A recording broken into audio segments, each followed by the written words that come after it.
Okay, guys, you know that I am big on adapting early, adapting appropriately, and being the fittest in my environment. So now I say adapting early because a lot of people think Darwin's about adapting faster, partially. However, the key to adapting earlier is to start adapting sooner. And the key to that is being curious about the changing nature of your environment and picking up trends before the competition does.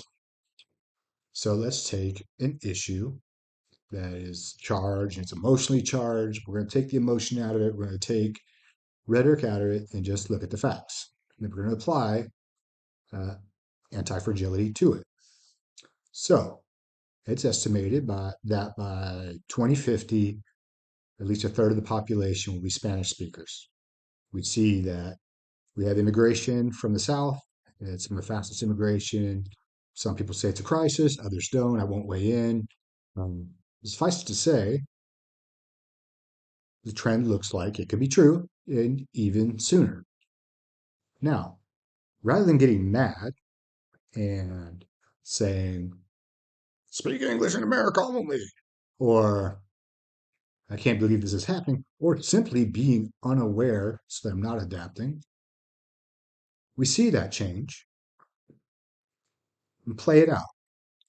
So in 2050, I'm 49 now. In 2050, I'll be 86 years old, assuming I live long and prosper. A third of the people around me will speak Spanish. Now, by the time I'm that age, and up until that time, as trends grow, it will be important for me to speak Spanish. And in speaking Spanish, I will have an advantage over my competition, which, to sound like a jerk, is pretty much every guy that I would ever have to compete for resources with when it came down to it.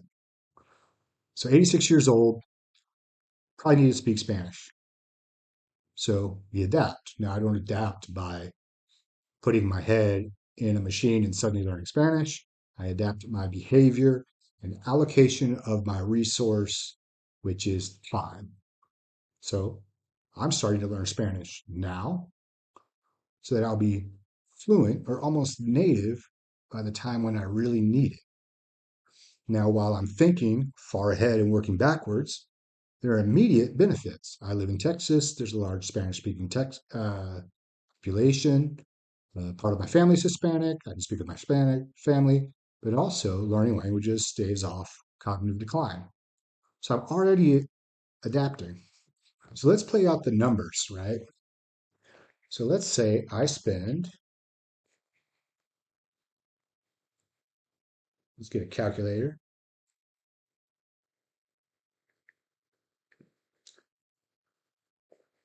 15 minutes a day, 5 days a week. That gives me 75 minutes of Spanish a week. I multiply that times 52. That puts me at 3,900 minutes of Spanish a year. Divide that by 60. I'm learning 65 hours of Spanish a year. And if you look at a college course, you're not even going to have that many hours. And I can make a lot of progress, and the technology is there.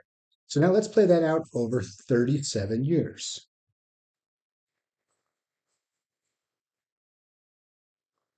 I'll have 2,405 hours of learning Spanish. More than adequate to be completely fluent at the level of a professor. My competition, should they not start adapting, are going to get left behind.